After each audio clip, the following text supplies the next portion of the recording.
అఖిల్ పెళ్లి ఎందుకు వాయిదా పడిందో కానీ సోషల్ మీడియాలన్నీ పండుగ చేసుకుంటున్నాయి. అఖిల్ పెళ్లి ఎందుకు ఆగిపోయిందో తెలుసా అంటూ ప్రతి మీడియాలో ఏదో ఒక విషయం వస్తూనే ఉంది. అఖిల్ కి ఎవరితోనో ఎఫ్ఐఆర్ ఉందని, నాగార్జునని శ్రేయా భూపాల్ తిట్టిందని ఇలా రకరకాలుగా ప్రచారాలు జరిగాయి. అయినా కూడా వీటిపై స్పందించలేదు అక్కినేని నాగార్జున.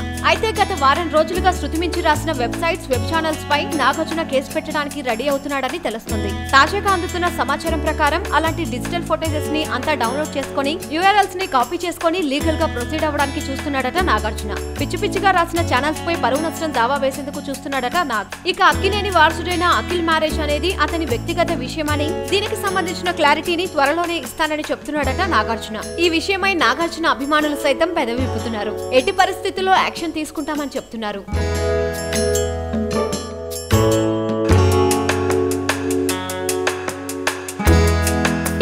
లైక్ కుదిరితే కామెంట్ పెట్టండి. ఇలాంటి ఇంట్రెస్టింగ్ బ్రేకింగ్ బిగ్ న్యూస్ మాకు తెలిసిన వెంటనే మీకు తెలియజేస్తాం. దీనికి మీరు చేయవలసిందల్లా ఇక్కడ కనిపిస్తున్న సబ్స్క్రైబ్ బటన్ ని నొక్కి సబ్స్క్రైబ్ అవ్వండి.